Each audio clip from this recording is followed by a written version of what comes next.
Hey everybody, welcome to another video. Today's video is going to be a DIY fire starter. Right now I'm in the shop. As you can see, it's about 38 degrees in here. I've got some blades to grind today. I've got several blades to grind today, and it's a little bit too cold to get started right now. I've got the wood stove in the back. I've started it up. The shop is warming up, but it takes a while. It's a small stove. So I got the idea to update my fire starter video with sort of how I do it now. It's a whole lot easier and it works really well. And I'm going to do that with stuff I have lying around and stuff I've gotten from the house, which is really going to get chucked anyways. Alright, so let me show you what I have and how we're going to make the fire starters here in the shop today using the wood stove, some recycled egg cartons, an old candle, and some wood chips. So we've got the stove over there in the corner heating up and kicking off. What I've got here is a couple of egg cartons, and I've got this candle tin. You've seen this before in my last fire starting video. I use that for pretty much melting all my wax. Normally I use a hot plate. Today's going to be different. I'm going to use the wood stove and I'm going to set this bad boy on there. My girlfriend knows better than to throw wax away. We have this old candle which is sort of burning all wonky, and for whatever reason she's decided she needed to get rid of it. And rather than chuck anything made out of wax, she knows to give it to me because she knows I'm nuts and I'll make something out of it. So what I'm going to do is I'm going to get this thing busted up into pieces. We're going to melt it down on the stove in the tin, and we are going to add some of these fantastic wood chips and sawdust. Being in the shop here, I collect this stuff as well. I really hate throwing stuff out if I can make something out of it. So this is really basic. This is mostly what you need. You can use a pot on the stove. You can use beeswax. Sometimes people will mix paraffin wax with the beeswax. There's a bunch of different ways to do it. The last time I used a hot plate, I used beeswax, and I used some wood chips that was a lot like this, but it was a little bit more coarse and less fine. So we're going to see how this goes, and we're going to get started. So the first thing we got to do is break this bad boy up so we can get it into our pot. What I'm going to try to do is drive a chisel down through the center and split it in half, and then I should be able to slide one half inside of my container there. I tried a saw, but it doesn't really work all that well. Most of the time they'll use a thin bandsaw, but I wasn't really happy with the skipping around since it's a round object, so we're just going to bust it up.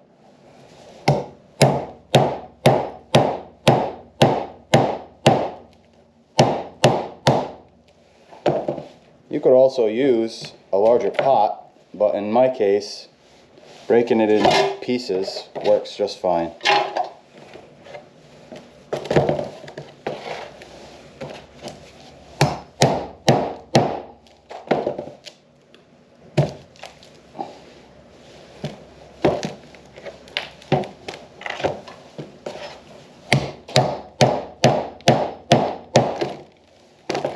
Giddy up. So you can get a couple smaller chunks out of this thing.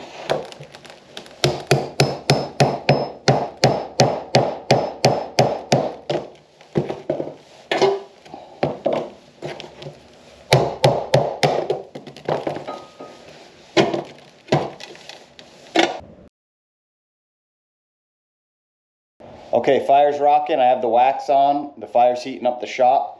I'm about ready to be able to start grinding some knives here, and this way I'll be able to multitask. I can make new fire starters, I can make a video, and I can make some blades. So let me get to work and I'll check back in with you in a few. It's getting there. You have to keep an eye on it and make sure you don't start to boil it or anything like that. I have a giant, I shouldn't say giant, I have a little spike here that I've flattened the end of that I use to stir the pot. So just, you know, tend to your wax, especially if you're on a wood stove like this. Just keep it moving and check the temp. Make sure you're not boiling it or really releasing any fumes into your workspace. In this case, I do have a pretty well ventilated shop. You just have to crack the window on both sides and I get a awesome cross breeze, so we are good to go. But I'm going to give that another few minutes to melt down a little bit more, and I may add some more to it so I can just make one big old pot of it. That's really the trick here is I mix that whole batch, and even if I don't have enough cartons to pour the fire starters into, I then have the pre-made mixture in the can, and whenever I'm ready to add any more to cartons, I can just take that can and drop it onto either the stove or onto a hot plate. So just another few minutes with that wax and it should be good to go, and hopefully melt it down, and I'll be able to add the wood chips and we'll bring you back. Okay, so like I said, we want it pretty well fluid. It's the consistency of a, you know, I would say a gravy. A little bit thinner than that, pretty thin one. You can hear it. I don't want to tip the pot too much, but she's pretty thin, evenly thinned out. Now we are going to mix our sawdust in there, being careful to keep this plastic bag away from the fire, obviously. So we'll just, by the handful, start mixing in our sawdust mixture.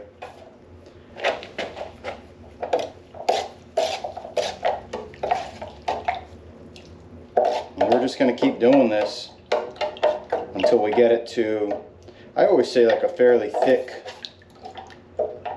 as thick as you can possibly get it and have it still be pourable.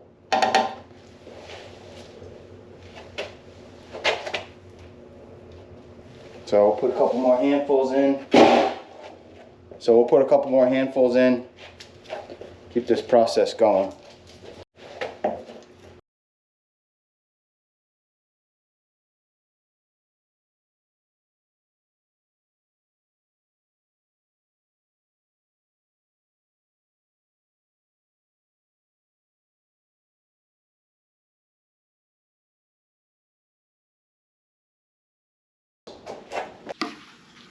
Alright, now we're going to start divvying out our wax mixture into the individual egg cups.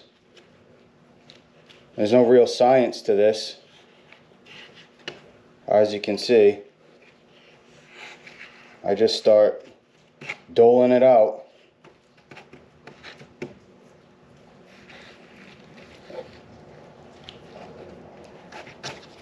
You do kind of want to make sure you have it down in the cup though. Outside of that, I haven't really figured out any issues with doing it this way. And these little bits will, it's alright if it pours over a bit. That's why we have that cardboard down. Oh, that was a bad idea. Parchment paper works well for this too, underneath your egg cups. So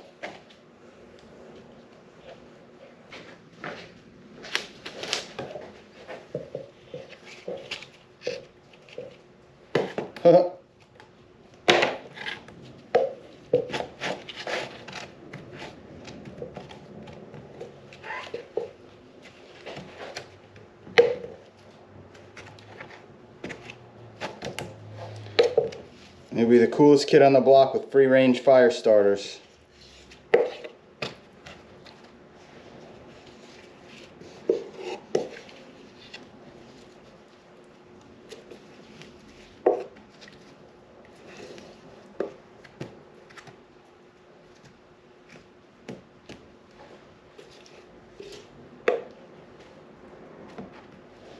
That's it for now. They look ugly as hell, but when they dry, they're going to be fantastic. We got a decent amount of mixture left. We can set this aside, and then the next time we want to make some, we just grab another egg carton, throw this bad boy back on a hot plate or on the stove, and pour another round out. Alright everybody, it's been a long day. I've been grinding knives for several hours now, and these things are finally cooled off. Really all that's left to do is split them up. Normally what I do is take a utility knife and cut here, and then just crack them off. And then I'll take each individual egg carton and stick it in a plastic bag. I just throw them all in there. When I'm getting ready to go out on one of my adventures, I'll take a couple with me. The last time I made these, the burn time was about 13 minutes for the entire, one piece here. It gets you about 13 minutes of burn time, which is awesome. Now when I made those, the sawdust mixture was a little bit coarser. It had larger pieces in it. It was more of shavings than dust. So I wonder how long these will last. But what I'm going to do is break all these up, and then we're going to do a time test again, and I'm going to let you know how long you can expect if you use a house candle, and a bag of sawdust.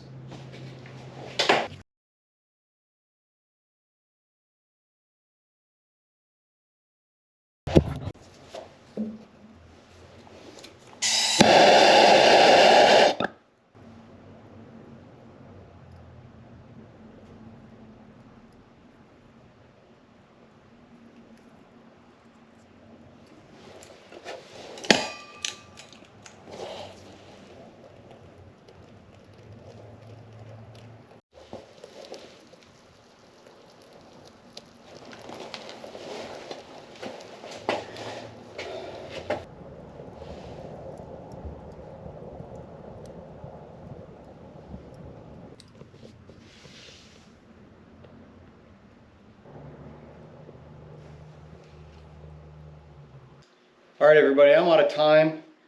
As you can see, our little fire starter is still going in there, and here's the time check. And honestly, it's probably about 30 seconds behind, because when I started it with the stick, as you saw in the video, I hadn't had the timer running yet. So it actually got going before I hit the stopwatch. So we're at 20 minutes of burn time.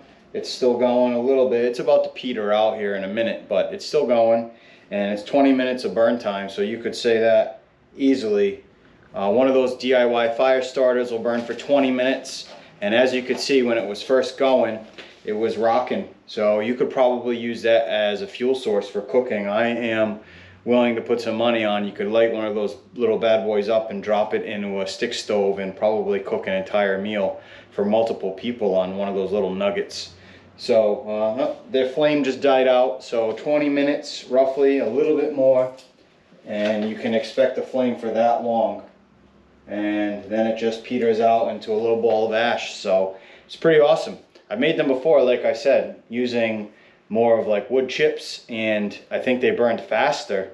I'm not really sure why, maybe because of the density of the dust, but 20 minutes from one of them things, they're wax. So I bet they're pretty waterproof. You could probably really use those, and maybe even in a survival situation where you're trying to get a fire started and everything's damp, one of these things would really help out. So when I go backpacking or canoeing, whatever, I always take a couple of them with me. If I go on any sort of an extended trip, whether it's camping in the RV or car camping, I always take some with me, and I have them by the fireplace in the house. They're super easy to make, as you can see. A couple of old egg cartons, a candle or two that you have lying around the house. One thing you can do too, if you don't have one of those big candles that you're gonna bust up, you can take the little remnants out of the jars. You can easily take that jar, you stick it in the freezer, and that wax breaks loose from the glass. Take all those little bits of wax and throw them into your melting pot, whatever it is you're gonna use, and then you can make your fire starters that way. As far as collecting the sawdust, in my shop here I have one of those little cheap dust devils that you attach to something like a Home Depot bucket, and when I run my chop box, it picks up all the dust. And the jointer, I run the jointer, I pull the sawdust out of that. So I have a couple of sources of it, and I end up with bags full of this stuff. So really easy to make, great fire starters. So much cheaper than buying them in the store and buying the bushcraft fire starters and all that stuff. And they burn so much longer. So I hope you got something out of the video and got something helpful. I know that I had to make these anyways, but I wanted to show you guys sort of the updated way that I've been doing it. If you learned something and it's going to be helpful, give the video a thumbs up. And if you want to see some more of this stuff and some of the adventures that I'm going on, then click the subscribe button and set the notification bell to all. Because I have a small channel, the subscriptions are super helpful, and unless you set the notifications to all, you may not get notified when I make another video. So thanks for hanging out, and we will talk to you soon.